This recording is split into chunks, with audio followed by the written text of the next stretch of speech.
জীবন মাঝে মধ্যে ধূসর মৃত্যুর থেকেও নিষ্ঠুর হয়ে উঠতে পারে। কেউ কেউ মরে গিয়ে বেঁচে যায়, আবার কেউ বা বেঁচে থেকেও একটা সমাঙ্গদেহী মাংসপিণ্ড নিয়ে পড়ে থাকে।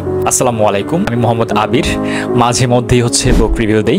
রিসেন্টলি আমি যে বইটা পড়তেছিলাম এটার ভিতরে এমন কিছু বিষয় ছিল যেটা আমাদের বর্তমান সমাজ বা বর্তমান মানুষের ভিতরে প্রচন্ডভাবে চলে। অনেক মানুষ থাকে, তাদের যে দৈহিক গঠন, তাদের যে স্কিন টোন কিংবা তাদের বর্ণ, রং, গায়ের রং, এগুলো নিয়ে খুব ইনফিরিয়রিটি কমপ্লেক্সে ভোগেন। তো তারা মনে করেন যে আমার দ্বারা হবে না কিছু, বা আমার চেহারা সমাজ নিতে পারে না, এইটা আমার দোষ। বাট এটা তো আমার দোষ না, এটা সেই ডিজাইনারের ক্রিয়েটর। আমি আমার বডি স্ট্রাকচার বা আপনার বডি স্ট্রাকচার কেমন হবে এটা কিন্তু আমাদের হাতে নাই। মাইকেল জ্যাকসন চেষ্টা করছিল, সে চাচ্ছিল 150 বছর বাঁচার জন্য, আলটিমেটলি সে কিন্তু ওই লম্বা আয়ুষ্কাল পায় নাই। পড়তেছিলাম, এটা মালিহা তাবাসসুম আপুর ইনফিরিয়রিটি কমপ্লেক্স। কয়েকদিন আগেই এই বইটা নিয়ে মোটামুটি একটু হিন্ট দিচ্ছিলাম, বাট ওনার আকিলিসের টেন্ডন যে বইটা, ওইটা নিয়ে কথা বলছিলাম। সো এইখানে জিনিসটা এইটাই থাকে যে আপনি, আমরা অনেক সময় দেখি যে সুপিরিয়র বা আমার থেকে কোনো একটা কাজে একজন স্কিলড আপ মানুষের পাশে যদি আমি দাঁড়াই, তখন মনে হবে যে না, আমি আসলে কিচ্ছু না, কিংবা আমার দৈহিক কাঠামো যদি ওই রকম সংজ্ঞা অনুযায়ী যে সুন্দর সেই রকম হয় না, আমাদের সমাজের যে সংজ্ঞা, তখন আমরা কি করি, ভিতরে নিজের গোটায় ফেলি।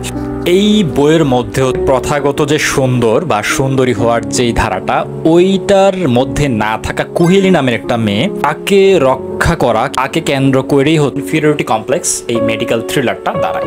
এইখানে দেখা যাচ্ছে যে তার চেহারা যেহেতু কালো, সমাজ তারে ঠিকভাবে নিচ্ছে না, তার বোলিং করতেছে, তারপরেও ট্রমাটাইজ সিচুয়েশন ক্রিয়েট করে বা পার করে। এর মধ্যে তার বাবা মা বিভিন্নভাবে তার কাউন্সিলিং করে, তার বোঝায়। তো একটা সময় সে আস্তে আস্তে ঠিক হয়, তারপরেও কিন্তু সমাজ তার ছাড়ে না। এইখানে যে ক্রাইমগুলা হয়, এইখানে বলে মা রক্ষা করো, মানে এইখানে অ্যাটলাস্ট, এটা আমি জাস্ট স্পয়লার দিব না, বাট জিনিসটা এইরকম থাকে যে তারে রক্ষা করার জন্য, মানে তার বিরুদ্ধে যারা যায়, ওইখানে কোনো একটা খুন হয়। জাস্ট খুব ক্যাজুয়ালি বসে গেছে আজকে। যাই হোক, ঢাকাতে আসার পর আমার বইয়ের যে পড়ার প্যাটার্ন বা রুচি একটু পরিবর্তন হয়েছে, এটা বাধ্য হয়েই বলতে পারেন। কি বেশিরভাগ বই আমার চিটাগাঙে। এখানে কথা বইটা উৎসর্গ করা হয়েছে যাকে, ওই উৎসর্গের জায়গায় পরের পৃষ্ঠায় ছোট্ট করে কান্না নিয়ে কিছু কথা আছে। এখানে কান্না কাকে বলে, তো এখানে কোনো একটা বিদ্যাপতি বা একজন জ্ঞানী মানুষকে যদি বলা হয়, সে বলবে আমাদের চোখের যে লেক্রিমাল গ্রন্থি, ওইটার ভিতর থেকে যে গ্রন্থি থেকে যে নিঃসরণ হয়, যেটা আমাদের মানসিক অবস্থা, কোনো বাহ্যিক ক্রোধ, রাগ কিংবা উৎকণ্ঠা থেকে যে নিঃসরণ হয়, সেটাই কান্না। অথবা আমাদের আমজনতাকে প্রশ্ন করলে বলবো দুঃখ পাওয়ার পরে আমাদের ভিতরে যা আসে বা আমরা যা প্রকাশ করি, সেটাই কান্না। কিংবা কোনো একটা সাহিত্যিক যদি বলে ওইখানে বেদনার অন্য নাম কান্না, যেটা অবহেলা থেকে হইতে পারে, কিংবা খুশির আতিশয্য থেকে কান্না আসতে পারে। তো এই যে কান্না নিয়ে বিভেদ পরবর্তীতে ওইখানে বলতেছে যে আমাদের বাংলাদেশে 2019 সালেই 7ই অক্টোবর পুরো বাংলাদেশ একটা ছেলের জন্য কান্না করছিল, সেটার নাম আবরার ফাহাদ। তো এই যে আবরার ফাহাদকে উৎসর্গ করে এই বইটা লেখা, এবং এইটার যেই মূল ইনভেস্টিগেটর বা নায়ক বলতে পারেন, বুদ্ধিমত্তা অনেক বেশি, অনেক ভালো, অনেক সুন্দর, অনেক চৌকস, সে আবরার ফাহাদ। এবং এইটার পরের সিকুয়ালই ছিল আকিলিসের টেন্ডন। আমি যেটা দ্বিতীয় সেটা আগে দিয়ে দিছি, এবং এই বইটা প্রথম। লেখার ধরনই ভালো, যে বিষয়বস্তু বা তথ্যগুলা, এগুলো আমার বেশ ভালো লাগে। সো ওই জায়গা থেকে খুদা একটা আপনার গল্প পড়লেন, দেন ঘুরলেন, এরকম না, ওই জায়গা থেকে নতুন টার্ম কিছু পাবেন।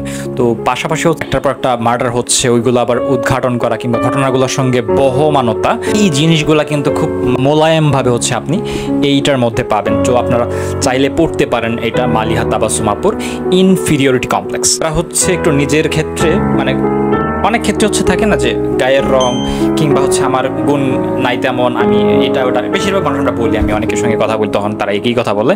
আলটিমেটলি মানুষ মাত্রই প্রতিভাবান, মানুষ মাত্রই মেধাবী। এই জিনিসটা আমরা অনেক সময় জানি না। আমার অনেক মেধা থাকে, আমার গুণ থাকে, তো এটা আমরা আবিষ্কার করতে পারি না। তো মানুষের কাজ আমার ভিতরকার যে কি জিনিসটা আমি ভালো পারি, ওইটা আবিষ্কার করা। পাশাপাশি আমরা আশেপাশে যারা থাকি, তারাও একটু নাড়া দেওয়া, আরেকজনের প্রশংসা করা, এইটা সবচেয়ে জরুরি। আমরা অনেক ক্ষেত্রেই কার্পণ্য করি যে আমরা আরেকজনের প্রশংসা করতে পারি না। হয়তো আমার একটা দুইটা প্রশংসাতেই একটা মানুষের জীবন অনেক অনেক পরিবর্তন হয়। আমার ক্ষেত্রে অনেকের প্রশংসা আমার ব্যক্তিগত জীবন উন্নয়নে অনেক সহায়ক। আমি কৃতজ্ঞতা আপনাদের সবার প্রতি।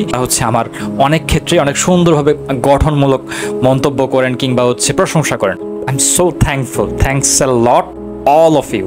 সো আশা করি পরবর্তীতে আবার অন্য কোনো ভিডিও, অন্য কোনো বই, অন্য কোনো স্থানে দেখা হবে। যাই হোক, সবাই ভালো থাকবেন, ইনফিরিয়রিটি কমপ্লেক্সে ভুগবেন না, আর যদি ভুগেই থাকেন তাহলে এই বইটা পড়বেন। আশা করি মেডিকেল থ্রিলারের সাথে আপনার ভিতরকার যে চার্ম আছে এইগুলা হচ্ছে সরে যাবে। থ্যাংক ইউ সবাইকে, সবাই ভালো থাকবেন।